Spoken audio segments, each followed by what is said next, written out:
The football coach charged with historic sexual offences, 76 dead in a plane crash in South America, and the wheelchair dancer prevented from enjoying his passion. You're watching 5 News Tonight.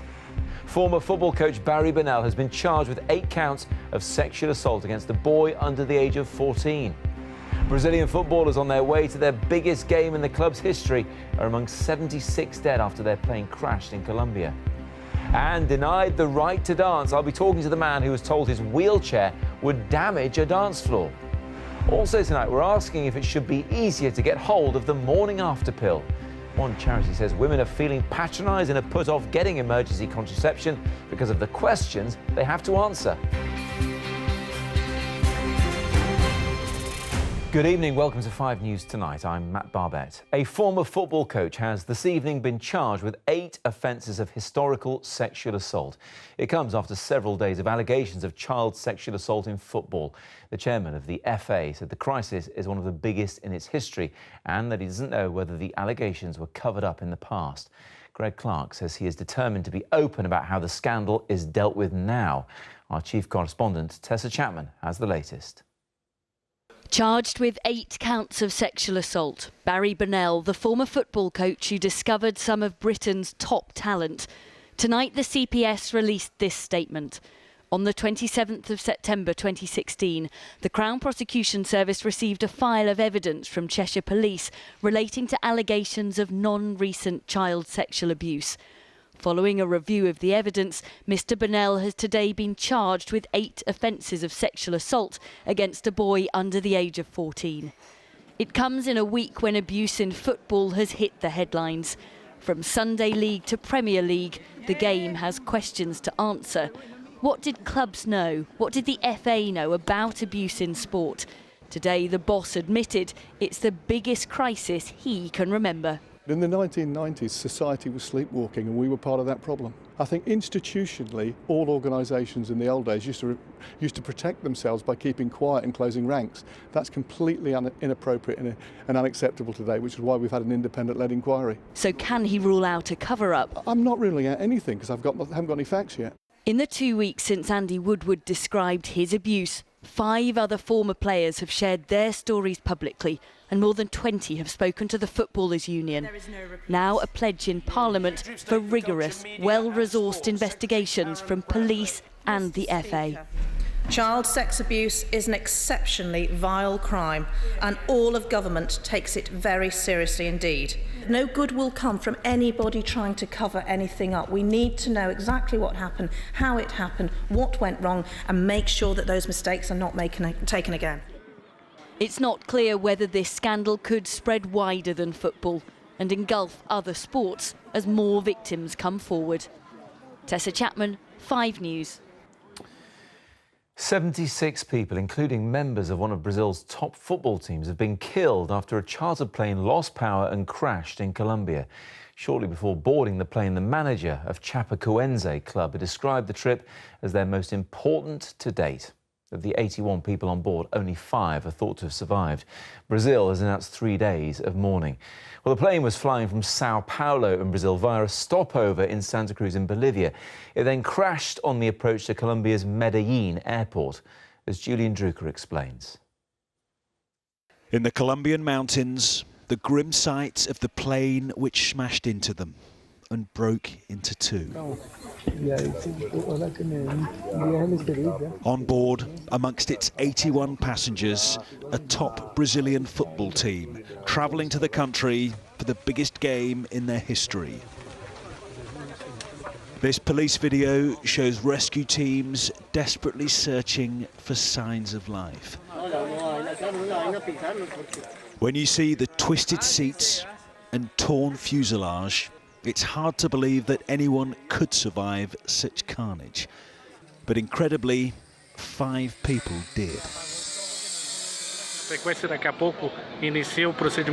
This was the Chapecoense squad in the departure lounge. Their chartered aircraft was carrying 72 passengers and 9 crew. In what is now one of the triumphant team's last photos together, it's not clear if this is the ill-fated plane behind them. On this video, filmed on part of their journey, goalkeeper Danilo Padilla on the left died. His teammate, Alain Rouchel, is one of the 3 players who survived. He was taken to hospital along with a journalist and one of the flight crew. Today, as the investigation continued into the disaster, apparently caused by an electrical fault, Brazil started 3 days of mourning. The country's President Michel Temer said, "Sadly, all we can do, beyond crying for those who have left us, is to arrange government support for the families who are in mourning." The club had been living a football dream since entering Brazil's top division for the first time in 2014. The upcoming match they were travelling to was seen as the biggest in the history of the relatively small side. As the news sunk in, their fans across Brazil and the world have paid tribute. The team's badge was saved from the wreckage, but so many of its members have proved more mortal. Julian Drucker, 5 News. Now, Theresa May made tackling corporate greed a key priority when she got the keys to number 10. And today, the government set out its plans to do it. The measures include making businesses reveal the gap in earnings between chief executives and averagely paid employees. It follows public anger over the treatment of staff at Sports Direct and the pensions crisis after the BHS sell-off. Our political editor, Andy Bell, has more. The London skyline displays the evidence of just how much money British business has made. But have the employees who've helped generate all that been shortchanged as the bosses have paid themselves more? The government says yes. When you have seen an escalation in pay at the top that's gone beyond the performance of companies, that's gone beyond what ordinary workers have been paid, then of course people are critical and want action. So the government's suggesting bosses should publish their salaries to allow them to be compared with the average employee salary, that there should be some form of worker and customer representation on company boards, and that this should apply to privately owned companies, ones that don't have any public shareholders. Pimlico Plumbers is owned by the founder, Charlie Mullins, and he is quite happy to publish what he pays himself. Transparency, you can't beat transparency. And what really worries me is some of these bosses that don't want to show their money that they're actually earning. I just wonder whether there's something in it or whether they're not worth it. I'm very proud to admit how much I earn. All my workers know about it, and I think it makes us a better company. All right, how much is it then that you earn? £1 million. That is more than 30 times the average of what his employees earn. So what do they think of it? I think it's great. I think it should be an open book. Everyone should know what each other earns and where you fit in within the scale of your company. If it's their company, then they should just tell everyone, be open about it. There's no shame in it. The Prime Minister talks about an irresponsible minority of bosses, and it's no secret she has people like Sir Philip Green, former owner of BHS, and Mike Ashley, the owner of Sports Direct, in mind. The government thinks more transparency over pay might change behaviour. Perhaps, others say, but a simple comparison of bosses and workers' salaries is the wrong answer. You could have a company, for example, that made a point of investing very generously in training and development for employees, in good maternity packages, good annual leave packages, but pay them a bit less, versus a company that doesn't do any of that but just pays a bit more. You know, the second company would look better on a pay ratio. Is that really what we want? There is a widespread belief business has not benefited everyone fairly. The government is now working out if this is the way to change that. Andy Bell, 5 News. The United States has admitted carrying out an airstrike which killed Syrian forces fighting so-called Islamic State. A military investigation has concluded a series of unintentional human errors led to the coalition strike on the 17th of September. Aircraft from the UK, US, Denmark and Australia were involved in the attack. Here it's claimed Royal Navy ships are being kept in service beyond their sell-by date. An independent review has also found that new ships are ordered too late, depleting the Navy and costing taxpayers money. It's recommended that work on warships should be shared among companies across Britain. And police have released CCTV footage of a violent road rage incident on the M62 in Eccles in Greater Manchester. It shows the driver of this truck deliberately reversing into a lorry before then smashing the vehicle's window with a spade. Police are appealing for witnesses to the attack on the 9th of November to come forward. Next, should it be easier for women to get hold of the Morningafter pill? It can cost up to £30 a time for emergency contraception from a pharmacist, but it can only be bought after a mandatory consultation. Well, one healthcare charity has said the detailed questions that have to be asked are patronising and off-putting. Others, though, say it's important for there to be a conversation with a healthcare professional. Well, I'm joined now by Anne Farady, Chief Exec of the British Pregnancy Advisory Service, and also Sanjay Doigar, who is a pharmacist from West London. Good evening to you both. And why are you calling for this change? Well, we provide an abortion service to about 65,000 women a year. Many of them say that they didn't use the Morningafter pill because they found it difficult to get, they found it embarrassing, they found it humiliating. Because it can be free if they can get it from the right place. It can be free. You can get it free from pharmacies in some circumstances if you're the right age and if you fit the requirements. But the way that we're looking at it is this. When you go into a pharmacy, you see a lot of tablets on the shelves, like aspirin and paracetamol, which can be fatal in overdose. You see contraceptives on the shelves, like condoms, but you don't see the Morningafter pill on the shelf, and we should. Condoms are not for an emergency, though. And the Department of Health, who say they have no plans to change the system, are clear that the Morningafter pill is only for use in emergencies. Sanjay, is that how you see it? Yeah, I'd say that it would be wrong to make this just another commodity. It's quite a powerful drug. And I think in the circumstances that we're involved in any case, we have consultation rooms. We take someone away discreetly and chat to them, just check that it's safe, and actually, is it the appropriate route for them to go down? Sometimes they might need other advice, other signposting, and certainly in our pharmacy, we try and offer a holistic approach. So we're looking at sexually transmitted diseases as well, some screening services that we do for our borough. There's a much bigger point to it than just the supply. But is that really your responsibility to screen? Surely women have the right to decide for themselves. I mean, as Anne says, they have the right to decide if they can use an aspirin for a headache. Why shouldn't they choose to use this on their own? Well, there are other issues that when we're involved in the supply, so we deal with a lot of younger people, and there's safeguarding issues, there's child protection issues, exploitation and abuse. So all those things we have to make an informed decision on and help certain people who come for the support and help to give them the right guidance.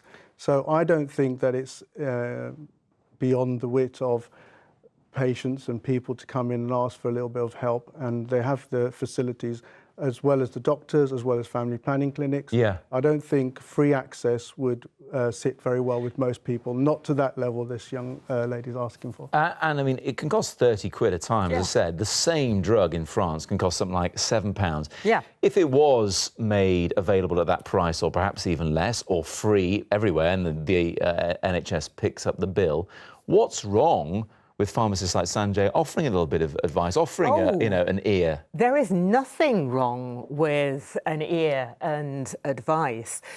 I think the point with this is the assumption that a drug that doctors, medical organisations, family planning organisations recognise is safe to be used in a pharmacy context has to be accompanied. You simply cannot get it from a pharmacist without this kind of mandatory advice. And, you know, I take Sanjay's point about safeguarding concerns and so on in young people, but no one would suggest that you put condoms behind the counter so that young boys they're not the same thing because advice. They're not the same thing because a woman would not go on the contraceptive pill without seeing a healthcare professional, would she? But the point about this drug, and this is one of the things that's so great about it, is that because it's one dose of a very safe hormone, because she's not on it for a long period of time, it's even safer than drugs that she's taking every day. The thing is, we're only talking about pregnancy here. The other thing, Sanjay, that condoms prevent are sexually transmitted infections.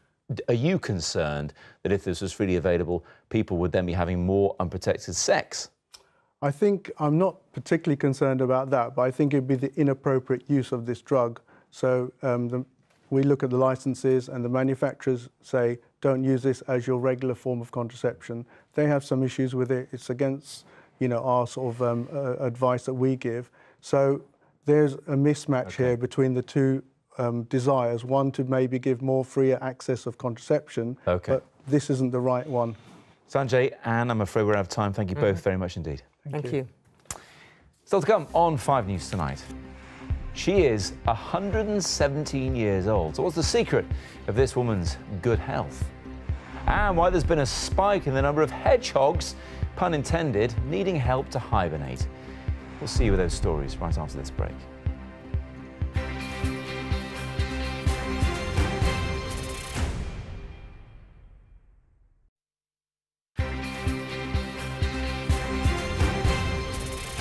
Welcome back. You're watching 5 News Tonight. NHS executives are now more worried about a lack of staff than they are about funding. That's according to a new survey of trust leaders in England. It revealed that only a quarter believe they have enough people and skills to deliver high-quality healthcare.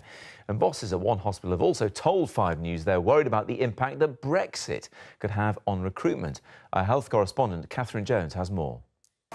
Let me go and speak to them. On Ward 16 at Milton Keynes Hospital today, a full complement of doctors and nurses are at work. It's tough achieving this day in, day out, with managers needing to rely on staff doing extra shifts. When we do have gaps on our rotas, our preference is to try and fill those gaps with our own staff where possible. And we have arrangements using a bank arrangement where people are rewarded and remunerated fairly for those hours that they're done. And where possible, we're using our own staff to do additional hours in a way that's still safe. Not having enough staff has now replaced not having enough money as the chief concern of hospital bosses. Recent figures show 10% of nurses' posts and 14% of midwife posts in England are vacant, while our own investigation earlier this year uncovered a 7% vacancy rate for hospital doctors. In some places, staff shortages have even led to department closures. Grantham Hospital's A&E is no longer open overnight for that reason, and the Children's Emergency Department at Stafford County Hospital has closed completely. And it seems Brexit is making a bad situation worse. A number of hospitals report a slowdown in applicants from the EU, and the boss at Milton Keynes says they're losing valuable staff too. We have seen some European members of staff decide to go back home and to go and work back in their home countries. That's disappointing, and it obviously creates vacancies here that we need to fill, and we are fortunate here at Milton Keynes that we are able to fill those. But I know that's not the case across the whole of the country. So the matron would say, I need another nurse tonight. So it's a professional assessment by the nurses on the ward in terms of how sick the patients are. Milton Keynes has just been given a quality rating of good, which will help attract the staff it needs. But in hospitals across England, staff shortages have now become an urgent problem. Catherine Jones, 5 News. Now, Fred Walden started wheelchair dancing 15 years ago and travels the country to take part in dance competitions all over the place. It's a passion he had before an accident left him paraplegic. But he's now taking legal action after he was banned from an event and told his wheelchair would damage the dance floor. Fred said he was humiliated when the event organisers told him he couldn't take part and is now suing the company for discrimination. Fred is with me now. Talk us through what happened, Fred. Well, I bought myself a ticket for this event. Went along. It was in a nice 5-star hotel, so I thought there'd be no problems with access or anything. It was an event I'd been to before, so I was looking forward to it. Got there, presented myself at the door, gave my name. They said, "Oh, you've got a ticket." Welcomed me in.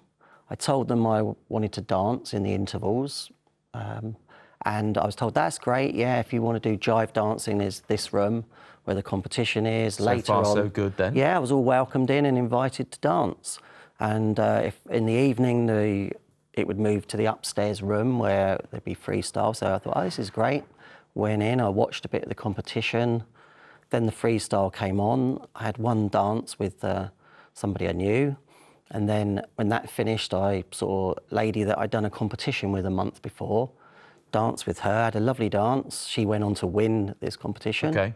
And just as we finished, before I could get off the dance floor, a chap came and tapped me on the shoulder or stopped me and said, "Hate to be the bearer of bad news, but we can't let you dance anymore on our floor. Why not? I said, what? I thought it was a joke. And he said, no, seriously, you can't dance here. And this was done in full public. I was still on the dance floor. Embarrassing. Yeah, really embarrassing. If had any decorum, they'd have said, you know, can we just pop outside and have a quick word? Had the music stopped? Could everyone hear what was going on? Yeah, it's when the music stops and before they put the next track on. There's a little period, but, you know, you're stuck there on the edge of the dance floor with somebody. And everyone's watching. Yeah. And you're in your dancing chair right now. We can see it here. You've got your fancy carbon wheels on there, which are expensive.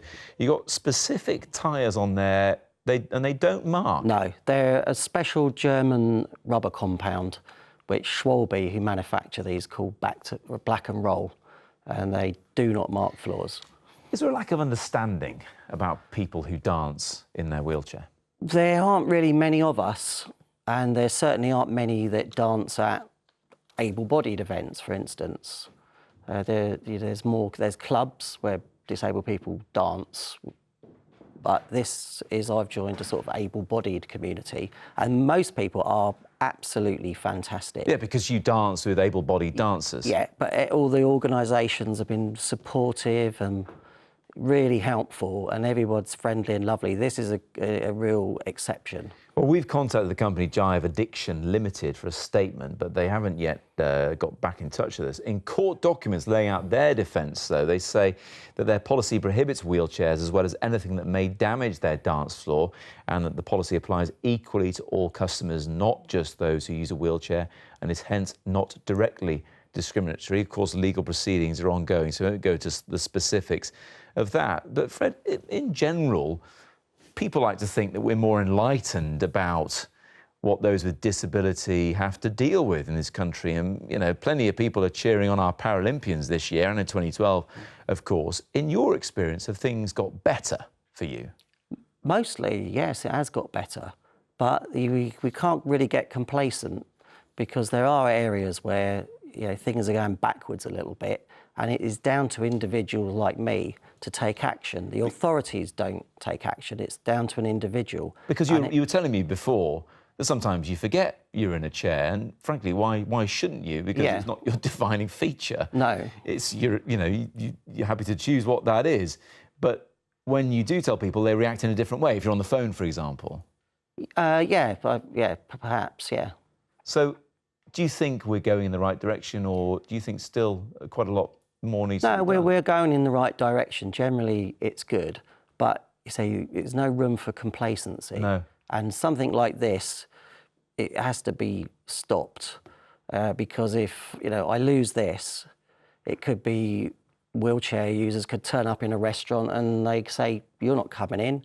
You might damage my new fancy floor." But you're not going to stop dancing. I'm not going to stop dancing, and I'm going to pursue this as far as possible. Fred, thank you so much for coming in, and do keep in touch and let us know how it all goes. Thank you, yes. Now, there's an ingredient in the new plastic £5 notes that's causing a bit of concern. It turns out the plastic polymer it's made from contains tallow, which is derived from animal waste products. Thousands of people have signed a petition calling for the contents of the notes to be changed. Now, if you want to know the secret to long life, keep watching, because Emma Morano might have a few tips for you. She is celebrating her 117th birthday today, which makes her officially the oldest person in the world. She puts down her longevity to a combination of good genes and a quite unusual diet, as Warren Nettleford explains.